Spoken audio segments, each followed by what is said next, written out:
everybody, and welcome to episode 46 of the Club Lorcana podcast. I am one of your hosts, as always, Jeremy Bertrioni. With me is ZAN Syed. Hello. And, of course, friend of the podcast, we have Nathan Tripp with us today. Automatically a friend. Nathan, of course, just traveled with ZAN to go to the illustrious SSG event, the Merlin 10K. A lot of stuff to talk about from this weekend. We have the Merlin 10K, we have the Ravensburger announcements. So make sure you stick around for the whole podcast, and we're going to get to all of that stuff. First, we have a little bit of an announcement from ZAN. It's not a big deal. Nobody's freaking out. Nobody's crying. Nobody's dying. I'm dying. I'm dying. I'm crying. ZAN, what do you got for us? I am no longer part of World Class Cards. And, if you didn't know that, I was part of World Class Cards. That was my team. They allowed me to travel to a lot of these events. They were my sponsor, and that was an incredible opportunity. I left on amicable terms, and now I'm looking for new sponsors. So if you're interested in a Worlds player that is looking to try to win this thing, you can reach out to me. Let the bidding war begin for ZAN Syed. Okay, so, I always like to start this podcast off with a little bit of a snapshot of the metagame. We have some people that just come here to find out what they're playing in the set championships this weekend. You two are going to be the big experts since you were boots on the ground this past weekend at the SSG event. It looked like a pretty wide open metagame. Is that a dispute? Are there top three decks? How are we doing this? I mean, it was a pretty steel-heavy metagame. A lot of steel. I anticipated Amber Steel being the most popular deck, and I think Green Steel ended up being the most popular deck. That was a bit surprising. Yeah, I brought green steel, so I was a little disappointed to face the mirror multiple times. Okay, so you played a lot of the mirror match. So where are we putting decks on a tier list? What's the most likely to succeed at something like a set championships? Which decks would you say? I mean, Green Steel is definitely on there. Amber Steel is on there. I would say, I played Blue Red this weekend as my second deck. So I'd say Blue Red Items is up there as well. Those are my top three. Notably, no Jafar Wheel, the fan favorite deck of yours. Sort of Jafar, kind of representing the Elder Deep Fiend of Lorcana for you. I mean, it's in my top five. I mean, it's a solid deck. It's just a deck that you pull out when the meta is not steel, right? It's the best. It's like the best, amethyst steel deck that lines up against other amethyst decks. Its target is amethyst, right? So the weekend I played it 2 weekends ago, basically I knew that red, purple, and Blurple were going to be rising to the top, and so as a target to those, that's why I pulled it out of the bag. Okay, so I was gonna say you were targeting the steel decks to play with red blue, and then Nathan, what led you to playing the deck you played this past weekend? You played green steel. What were you hoping to see, and then what happened? Green steel was actually kind of interesting because I didn't bring green steel. I brought Chernadog and purple steel. Sure. ZAN, I didn't know what I wanted to play through the week. I was testing. It's like you said, it's a wide open meta. And then I asked ZAN and you guys what I should play, and ZAN said, "Follow your heart." And I was like, "What does that mean?" Well, he thought it was implicit that I played lots of green steel. I've had success with it across the year, and so I didn't bring green steel, but Ryan had his cards, which I did not return to him.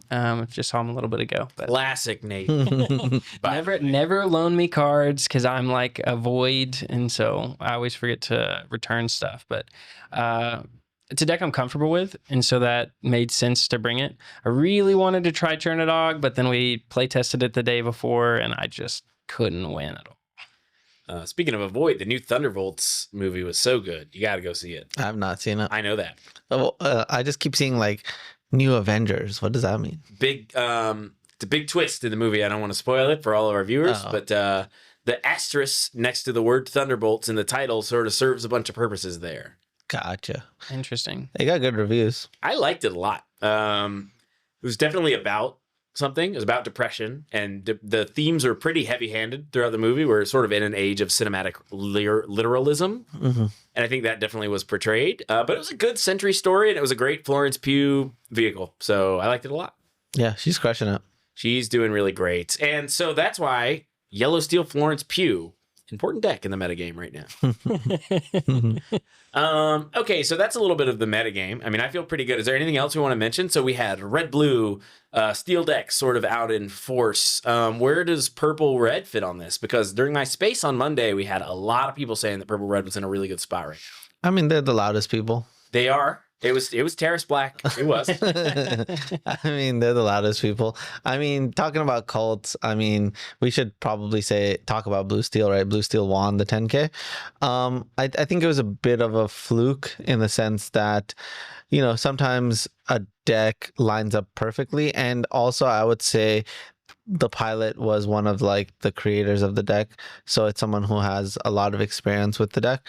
So I would give it to the pilot because I think the biggest indicator is when a player who doesn't play the deck or doesn't play those colors plays the deck and wins the tournament with that. But it wasn't like a bad player. It was like a good player. Certainly the deck with the most cult light following. I think you're totally right about that. We had tons of people online just going like, we're so back, finally, we can play Blue Steel again, after they stole everything from us. And I was like, what are you guys talking about? What are you guys doing in here? You know, a lot of energy there. We also have we just had a result from the LCCC where you played against Artifacts, who people in the comments section of this video last week were calling the Jack Fenton of Lorcana. Talk to me about that matchup. What did he play? What did you play? And how'd it go? I played against who? Sorry. Artifacts. Yeah. So in the LCC, you were also there for that. Yeah. Sorry. I played against Artifacts. Artifacts was playing his classic green purple. Yep. And the deck was a little bit unusual. It had like a discard package to it, but it didn't have the Shift Diablo line to it. It had Ursula 3, which was a little bit tricky. It had Mother Knows Best. It had like 2 We Don't Talk About Bruno, and it had the Sudden Chills, but it had the classic line of like Curse Merfolk into what's his name? Flynn Rider. Yep.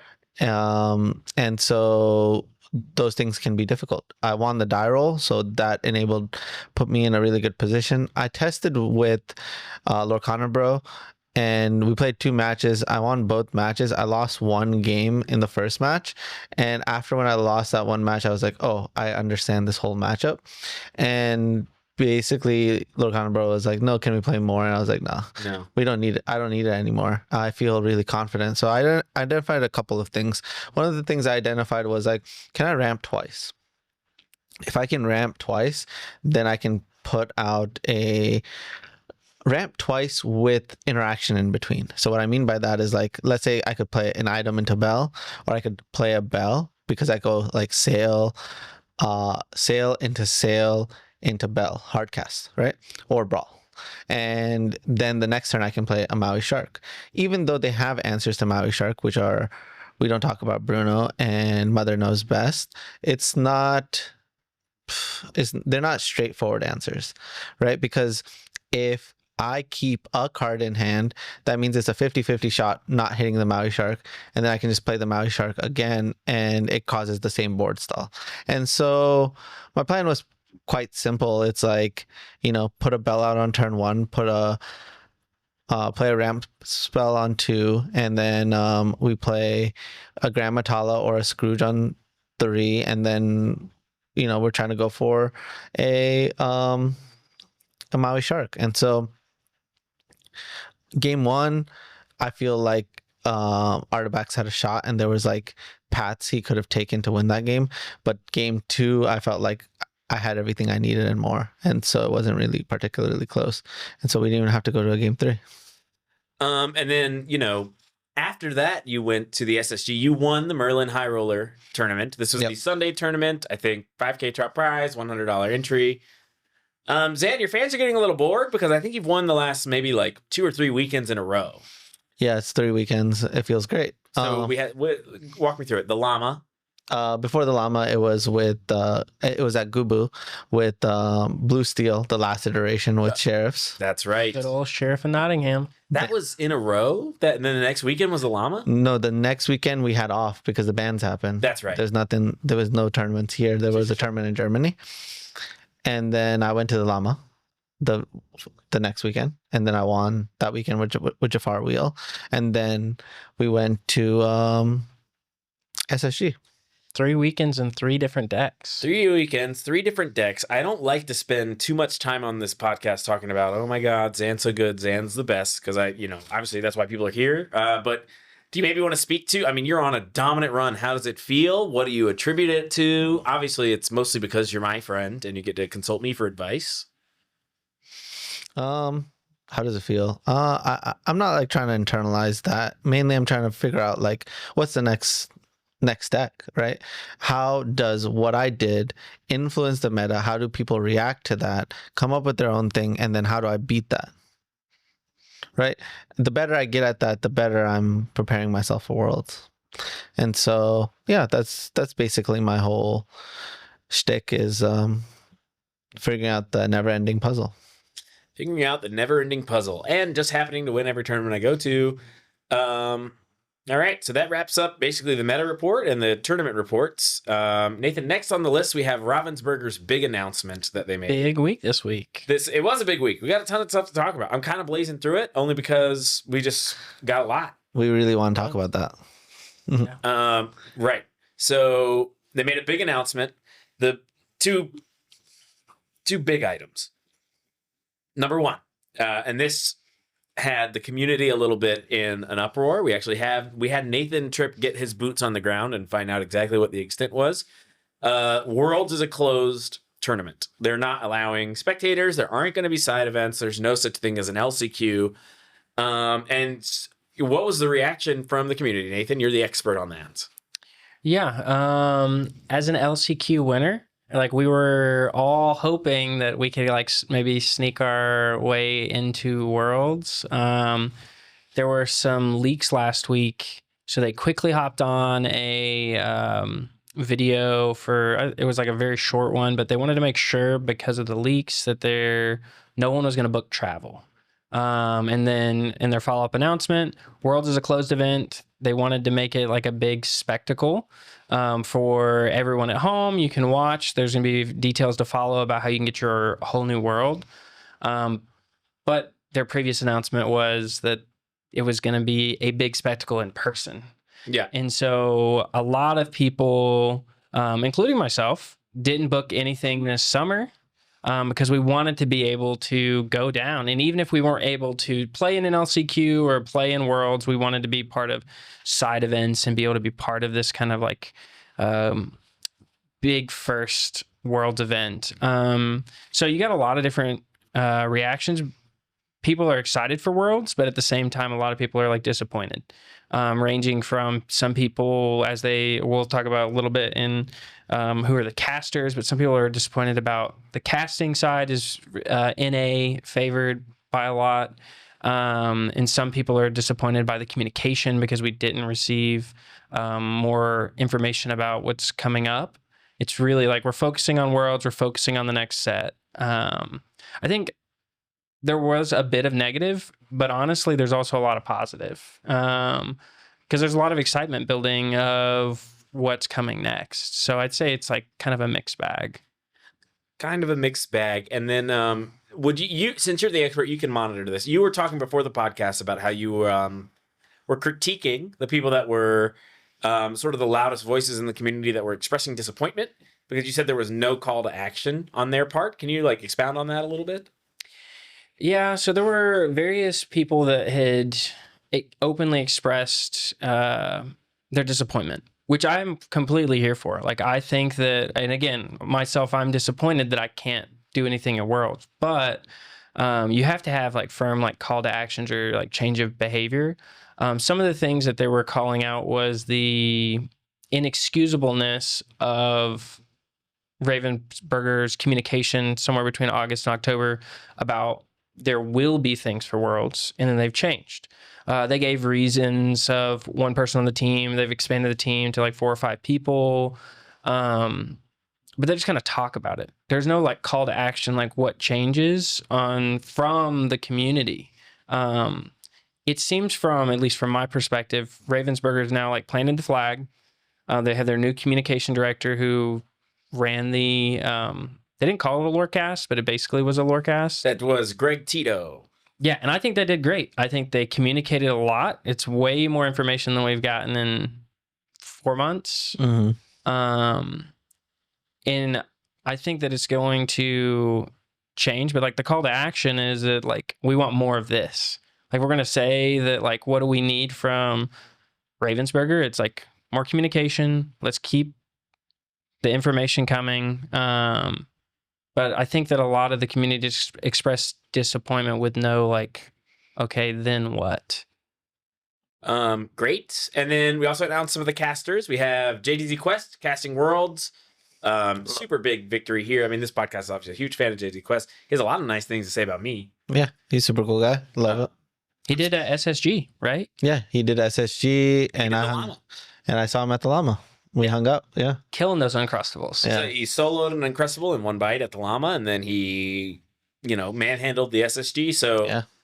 It's getting to the point where we're not trying to put somebody up on a pedestal too much. JDZ is great. I'm super excited that he's at Worlds. yeah. We got Lorcana villain. Great. From EU, right? Be prepared. I mean, he's all about it. And then we got Illumiteers. The Illumateers. That's Yeah, Liam. Liam. Yep. Yeah, Liam. Love Liam and his wife, of course. Aaron. Yeah, great. Yep. Liam and Aaron. Yeah. Thank you. They're great. Becca Quest. Yep. She's good. Always have great interactions with her. Anyway, the other big announcement is that Lorcana is implementing a rotation. So those of you that have been fans of the podcast for a long time know that I said pretty much around our third one that eventually Lorcana was going to have to get a rotation. You said that it didn't necessarily, which was a pretty radical idea. Mm-hmm. So basically the way it's going to work is there are 4 sets in a year in Yep. Lorcana. And when the 5th set comes out, implementing a new year, the previous year rotates out. So sets 1 through 4 comprise year 1. Sets 5 through 8 comprise year 2, which means when we get set 9, that will be the first set of year 3. There are going to be 2 years in core constructed at once. So 1 through 4 rotate out. And then 9 through, it's like 12 or 13 are going to begin. So we're losing in October sets 1 through 4. How's this hitting you guys? I mean, I'm okay with it. I was okay with both outcomes, but I do like. I mean, I like that there was no rotation, but I knew that it's like it's like an impossible challenge. So even if at this point they were like, oh, maybe we should not rotate out, this is way more balanced than we thought, then it's too late. They probably made the decision way earlier, right? And also what sets we're going to rotate out, I think that decision was made, like they could have been more informed now, but they made the decision a lot earlier. Like in my mind, I think I would have gotten rid of set 1 through 3, but I think that some of these shift cards probably provoked them to get rid of 4 senses instead of 3. Interesting to basically get rid of Diablo, you would say. I mean, Exactly. right? There's no point in sparing the feelings of a trading card. Well, we love Diablo though. I don't like Diablo. I decided that I only like Madame Mim the Fox, and I'm mad. hate Madame Mim the Fox. I mean, I'm just gonna say, I like to win, so I like Diablo, but I don't like Diablo to the point at which I'm like sad it's leaving. Like I'm like, I'll find the next animal or Disney character or whatever that wins. Maybe it'll be a Disney character. Maybe it'll just be a flaming cobra. They don't all have to be Disney cobra. They don't even have to be Disney characters anymore. Nathan, reactions to the rotation. You're sort of newer to trading card games, and I've been through it, so we know that cards rotate. It's great. It's usually really good to get that day one metagame of the rotated set. I always like it a lot. How are you feeling? So it's kind of interesting. I think like a few years ago, because I've only played card games casually until this, I can empathize with a lot of people who are not happy, specifically from like a financial perspective, right? Is if you had gotten, let's say you blinged out your deck, you spent a lot of money, and now those cards might rotate out. Because I played like like Hearthstone or like different things. It's like, okay, you spent all this time, you grinded, you got your stuff, and then now it's gone. That was a few years ago. Now I'm kind of like, maybe I have a little bit of extra money. Like, from a deck builder side, I'm so excited because it brings such freshness to the game. My biggest concern is the reprints. I just hope that they're conservative enough in the reprints to let some of the later sets kind of really like shine more, so then we can have like a varied game. But if they reprint like A Whole New World, Ariel, Be Prepared, they just like reprint the same meta game. Which ultimately I feel like a lot of it is going to be like removal and card draw are like the main things, and making those like deck building decisions be interesting.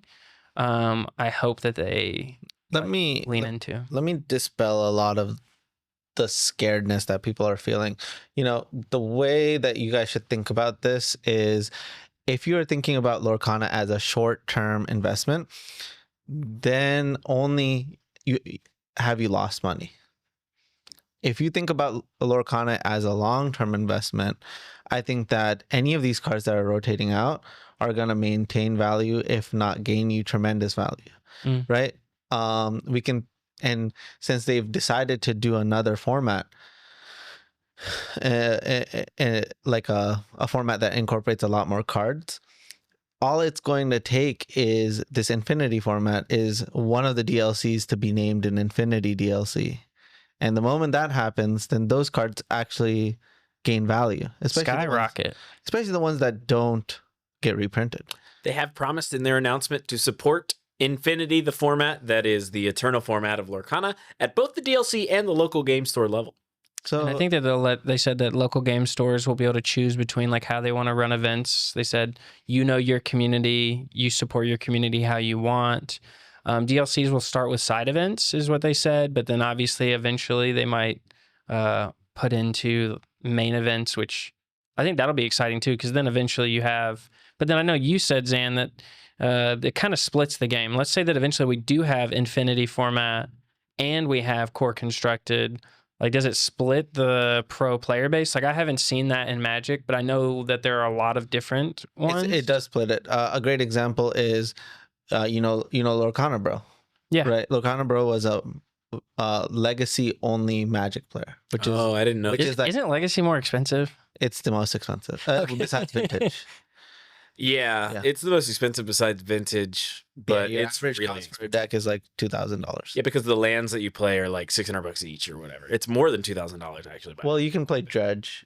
Oh, there's decks that you don't need land. You play the budget deck that's only like $2,000. That's why I said $2,000 the average. You did the average, sure. So what I'm gonna say is, like, even though Aaron and I knew each other in passing, we didn't always see each other because I would be playing the modern and standard events, which are equivalent. Like, modern would be in between Infinity and what are they calling the current format now? Core constructed. Core constructed. Yeah. So standard would be like core constructed. And so I feel like I also have a different view in the sense that, like, I was a pro player in that game and I may be more well known for core constructed and modern, which was the middle format, than I was for legacy. And I felt a separation between me and a part of the Magic community. So here I feel like there would be a divide, but that's something that's just being applied to me. And there is division in the sense that if certain cards get banned in a certain format, but they don't get banned in the, like, let's say the Infinity format, then, you know, people are up in arms. So it just creates, there is divide and it's harder to get stuff done. And that is something they did specifically mention. Now, obviously, this is them just kind of talking stuff, but they did say that they would maintain separate ban list for Infinity versus Core.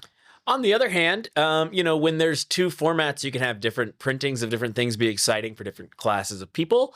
I've talked about this a lot, but like, so right now we have Develop Your Brain as a 1 ink blue card that does a little bit of selecting and then puts a card in your hand. Well, once that rotates out, it doesn't see a ton of play, but it sees, like, you know, a little play to fringe play. Once that rotates out, they might print another 1 ink blue card that, like, for example, look at the top card of your deck, you can put it into your graveyard, then you draw a card. They print a card like that. Well, now suddenly that card is really exciting to Infinity players because you can now play 8 of this effect of look at the top card, put it into your hand. We could call them cantrips. You play 8 of them. And now your decks where it's like whenever you play an action, this guy gets to quest for one more. Now all of a sudden this deck becomes viable where it's like, well, I just play 2 guys, and then on one turn I play 5 actions. They all gain all their lore, and then I quest for 15 or whatever. Now I'm playing that deck, which is certainly going to be a friendly deck for the Infinity format, but like probably wouldn't be very fun to play against in Core Constructed.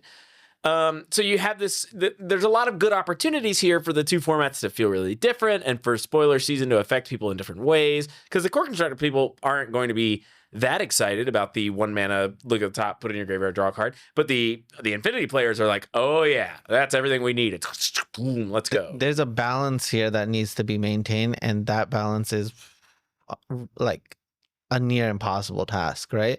Because let's say Infinity's selling better than Core Constructed. Sure. You start designing cards for that, and that starts to affect Core Constructed in a negative way. And so it's hard to like help both without damaging the other. And like so, Infinity has to be stronger, right? Is like over time, like I've seen that with Hearthstone, is like the power creep to be able for an Eternal format, you have to just make things that are stronger or either do effects like you said that haven't happened before to like add more uniqueness to cards, or people won't play them. so Magic's solution to this was to make a Infinity only set that was way more powerful that you couldn't play in Core Constructed, and that basically made the staples of Infinity basically useless. It was horrible. It was pretty much the end of the game for a lot of people. It's an awful thing to do. I would be really What was upset. that set called? Modern Horizons. Oh, Yeah. I played my, yeah, okay. So they did it 3 times, and basically what each set did was eradicate any deck that was like remnants from Core Constructed, right? And it just kept pushing them out. And basically you could track it by looking at the top 10 most played cards in that format. And none of them would be cards that existed before that Modern Horizons Core. They would like They're- fully turn over. They're pushing product to, yeah, it's kind of sad. You want the whole point of the Eternal format is you want your cards to always be at least somewhat viable. So in let's some say kind you're of deck. a green steel player. Your green steel deck mostly rotates, but you can still kind of do green steel Diablo and Infinity. So you're pretty happy, and your deck gets better and better over time. And eventually, green steel is one of the top Infinity decks. It has the best types of interaction. They print a green card that lets you look at your opponent's hand and discard a card of your choosing. So far Ravensburger has chosen to do all of the things that support the local game stores, that supports all the players, supports all of our wallets. I mean, but like this is just stuff that we can be aware of and say like, hey, we don't want this to happen in our game, but it hasn't happened yet. Right. Nathan, what do we got? What we got coming up next? What do you want to talk about? New rarities. I don't really care a lot about the new rarities. I might let you take it from here. So, for what I've understood is it's not just rare, super rare, legendary, and enchanted anymore. Now they have iconic cards. These iconic cards are reprints from past sets. And epic. And epic, epic. which both of these, talk to me about what's an epic, what's an iconic, why do I care? Do you like opening packs? No. I usually try to save my packs, but I like that. I think that this is actually really important because right now I would say, like, let's say a person walks into a store, a local game store, and they're like, I want to buy a pack from this wall. Right now, I think Lorcana is in middle of the pack or maybe even lower, right? Like, I think Pokemon trumps it. Mhm. I think Magic is doing a much better job with like the Final Fantasy set and all that stuff. And all the different variations, there's different types of, if you buy a collector booster in Magic, you're going to be like You're pretty getting much dazzled. the bling. Yeah. And so I think that Lorcana has like kept it classy, but now it's time to say, hey, we've kept it classy long enough. Let's like appeal to these pack openers. And I think that more packs that are open, the cheaper it makes it short term, and then long term it ends up mattering a lot because we care about the cards that perform well in constructed, and the pack openers care about the bling. Heard it here first. Zan Syed wants to quit keeping it classy and start keeping it trashy for Lorcana. I want this to be a sloppy pack. I want pictures of Mickey Mouse with a grill and some sunglasses. And that card's worth $1,500 type. That's iconic. Talk to me about these rarities. How frequently are people going to be able to see them? And I mean, I guess, what do you think? Is it good, bad as a newer player? I think it's like fine. It's not really for me, but I don't mind it. I don't ever really think. I think my ideal for a trading card game is I should be able to come in and buy the best deck for pretty cheap and be able to bling out the best deck for really expensive. That's like how I feel. And then I'm satisfied playing my Paupers version of the deck. And people that love to spend money on trading cards can go bananas or whatever. So, I mean, what are these new rarities in terms of how frequently they'll appear? I mean, I view all of this way differently. Okay, so I think that they just printed like, you know, let's think about it in terms of currency. No, yeah. And they just gave us like $1,000 bill. And so I think it's nice that I now have an option to be like, hey, I have all of these cards that I don't want. Maybe it's like 100 different cards that I have extras of, and I want to condense it into one bill. And that bill is a iconic card. Yeah, iconics are, so if we're talking about the rarities, you've got legendary, then it's going to be epic. Epic is going to show up less than legendary cards.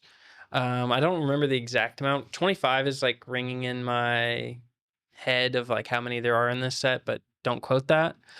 And then you've got your enchanted. So it's going to be somewhere between the two. So we get somewhere between 4 to 5-ish legendaries per booster box. So it's going to be probably one. I'd say maybe, I feel like it could be 1 to 2. Epics in a booster box. Okay. And how their treatment is, this is a full art. Wait, is this the crazy card? No. This is the epic. So this is below. Iconic is the crazy card? Yeah, iconic is like the super crazy, okay, okay, cool. It's gonna be super rare, kind of like the manga rare in One Piece. No. So if we go side, like if you look at the art, you can look up the art online. They kind of like go fully sideways with both the art and then I think the framing. So it looks really good. And they said there's special foiling to these, and maybe some type of like special stamp, I think, or that's the iconic. Then you go up to enchanted, which we know is basically 1 per case. And then we're going to get the ultimate chase card, which is iconic, I don't know if they've said, but we could imagine if it's 1 per case for enchanted, it's going to be like 1 per multiple cases. Yeah, it's either. I think I heard 9. Yeah, I think I heard 9 too. 9 cases? Out of every 9 cases, one of them has it's very little. These are going to be very expensive, which I think is good. Like, we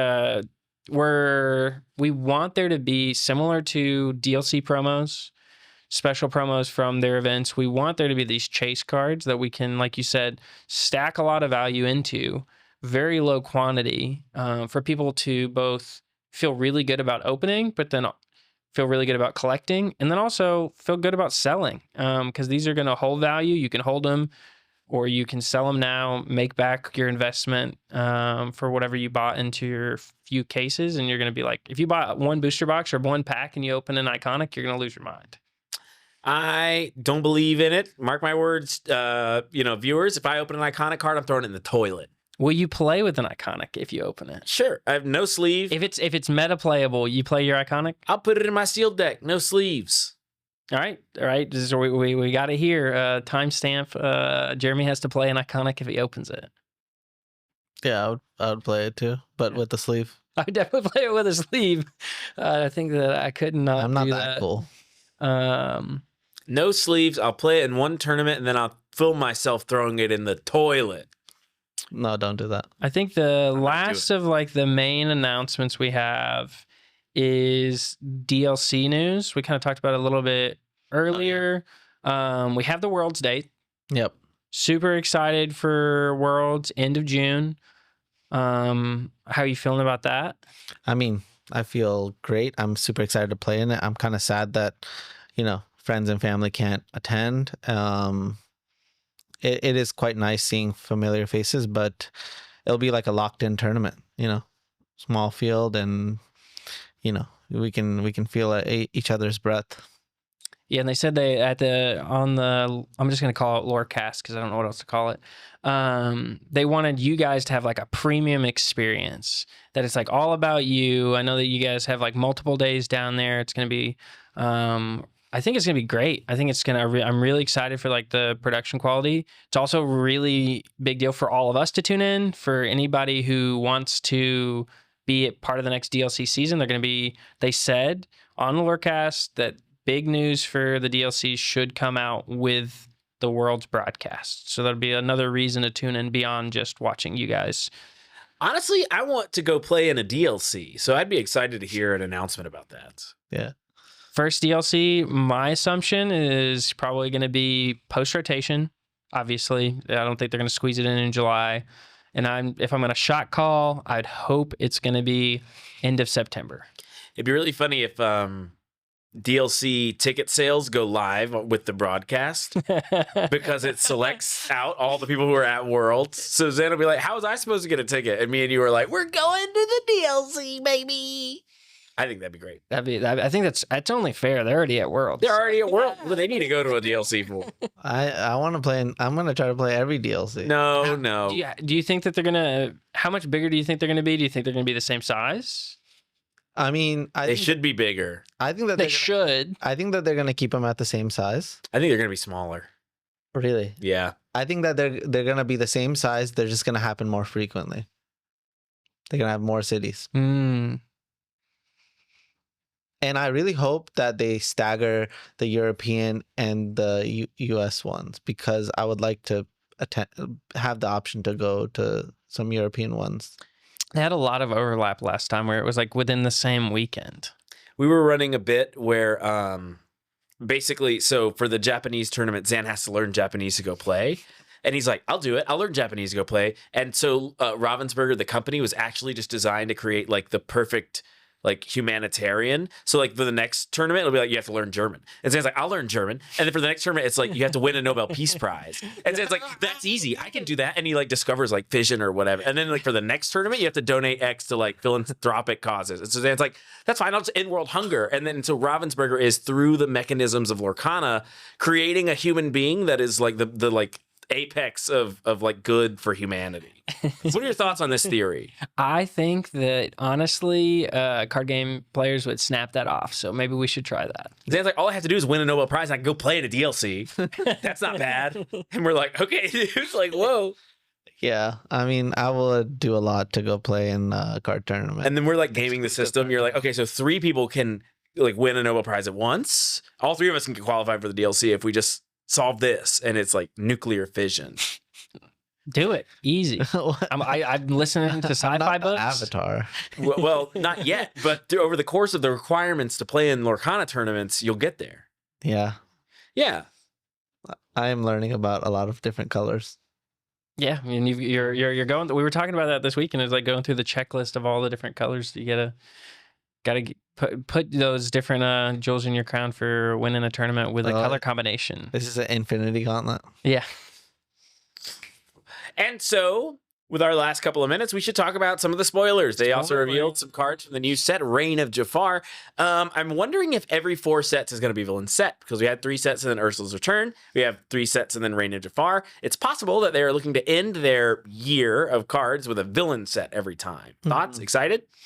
Yeah, I like villain sets. And then you get the board game. Villainous. Yeah. Let's all talk about our cards that we're most excited about. Chernadog is cooking. Getting fed, more like. Yeah. No, we're getting fed, but we don't eat dog. I'm vegan, so. It's got card draw. It's got card draw. It's got play free characters. It's got give ward. I'm not going to say all the cards. You guys can look them up, and I can't remember off the top of my head. But like, if Jock, where if he enters while you have 3 characters, you gain 3 lore. That's a burst in green. Not any many cards like that. We have Lady, is a 1-mana lady that is green and yellow at the same time. It quests for 1, but if you play 3 characters in a turn, it quests for 3. Pretty exciting, but how would you play 3 characters in a turn? Don't fear, because we actually also have a new lady that lets you play a 2-drop for free. I mean, A lot of synergy going on with them dogs. As they say in Georgia, how about them dogs? More shift targets, and then the new tramp also is a shift. So like this to me feels like the most pushed. They've been pushing like a deck / archetype. Well, what I want to say about it is like 2 colors. I mean, we were disappointed last set that the dual color cards were not powerful enough, and I feel like we're starting to see more dual color identities, and I'm happy about that. But do I have a favorite card yet? No, not really. I actually don't even like to look at the set I know that. until all the cards are spoiled, because I'm like just disappointing my set building decks before I have. Yeah, how can you evaluate it? It's like, let's just think about last set. What was the last card that was spoiled? Well, the second and last card that was spoiled, the one that you're talking about, was Bell, the free Bell. The last card was Bell. It was they literally announced it at the end of the day. They were like, tomorrow we're gonna have the final spoilers for you. In the meantime, here's like 5 commons to whet your appetite. And the 5th common was like, here's some kind of Bell. She costs 3. She did 3/3, only costs her 1. Don't even worry about it. But you can play her for free. Not sure that matters. And I was like, yeah, I like lost my mind. I was like, everything I was thinking is just wrong. We got to start over. Yeah. Right. And well, and that was so usually on this podcast, we don't talk about spoilers too much. We made an exception last season where we basically did an emergency broadcast saying that Bell was out, Bell was broken. And if you're not playing Bell first weekend, you're totally messing up, which I believe was true. I mean, I still believe in Bell. I play Bell all the time. Bell's so good. You played in your LCC? I would say I arguably played Bell the most. You're the most Bell playing. You just won another tournament with it. The problem is that you have such a jack of all trades profile that it's like hard for you to claim ownership of any one archetype or card. I don't want to claim ownership over anything. I want to be known as that guy can play anything. The card that I think is most exciting is the Giant Mickey Mouse. This is a 10 ink, uninkable 10/10. Okay, has bodyguard, whatever. Quest for 5. Pretty good. And whenever it is banished, okay, deal 5 damage to all your opponent's characters. Is it all? Yeah. I read the cards wrong all the time. All of them. Wrath them. It's pretty good. That makes it better. I thought it was just deal 5 damage to something. Oh, no, that wouldn't be. Deal 5 damage to all of them. Does it include locations? This card has great synergy with the Mickey Mouse that whenever it banishes something in the challenge, you get to put a character in. It also has synergy with Hades, the one that says banish one of your characters, then put in another character with the same name. So you can lead on Sticky Mickey, turn 4, play Hades, and if they don't kill it, big boy, he's in. He's got bodyguard. He's got bodyguard. He comes in exerted. Irrelevant, yeah. He quests all your other guys. Save the Hades. Automatically, I start thinking about like, oh, well, how do you get rid of this card without triggering its ability? And you're like, let it go, and we don't talk about Bruno. Rotatos. Mother knows best. Is basically removal. Because they're not replaying him. All Rotatos. The Maui? Talk to us. Oh, the green still. Yeah, green still. Which one? Green still is like a weird color for Maui, but it's destroy items, destroy all locations, or deal 2 damage to all characters when he is banished. Yeah. Oh, it's interesting. It's like a toolbox. Very We need weird. Reanimate effects. I've been saying that the whole time.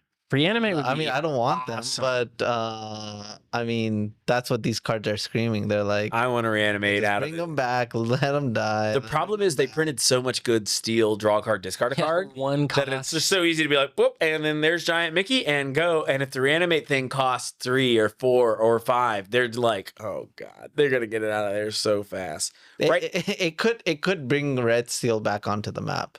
If we're reanimating? Yeah, if the Red Seal card was like uninkable 3 cost action, bring back a character with X power or less, and it would just be like, okay. The interesting thing is that in the color identities that they formed in Lorcana, Amber Steel would be the reanimate colors. I know. Because Amber is what brings characters out of graveyards. Yep, that's true.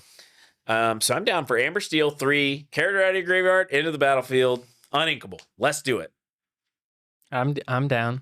Whole new world. Put this Mickey in the yard. Bring it back. Bring it back. Sing a whole new world. Reanimate my Mickey Mouse. Go ahead, idiots. My fun. But that's the kind of thing that is pretty appropriate for an Infinity format and like a little less appropriate for Core Constructed. So, you know, something like that would be cool for me for the Infinity format. And not that hard to design to where it mostly just affects it and not the Core Constructed format. Yeah. I mean, the thing about reanimate strategies, the thing that we never saw in Magic was how many decks it destroys. Like those decks, basically every time someone picks up those decks, everybody's like, you can't play that deck because that deck exists. And reanimate has always knocked out the most amount of decks. And, well, if you print reanimate cards, it's only fair that you have cards that get things out of the graveyard and into a different zone, right? Bottom decking, which we have with the Queen. But you would need cheaper stuff if people were trying to reanimate. Yeah. You know it'd be cool? A card that says, take a card out of your discard into my inkwell. That would be too confusing. Oh man, yeah. It's not that confusing. You just grab it and you put it face down on your the side. same sleeves. Oh, that's my card now. Over. Sorry, bro. And you're playing the same colors.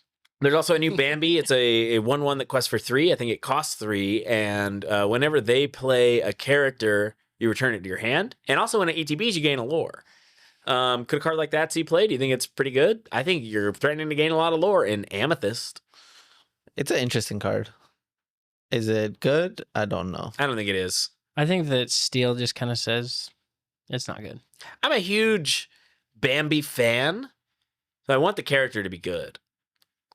I think a lot of people are with you. I felt like when I was seeing people write their responses to seeing all this stuff, Bambi was like one of the most emotionally responsed card.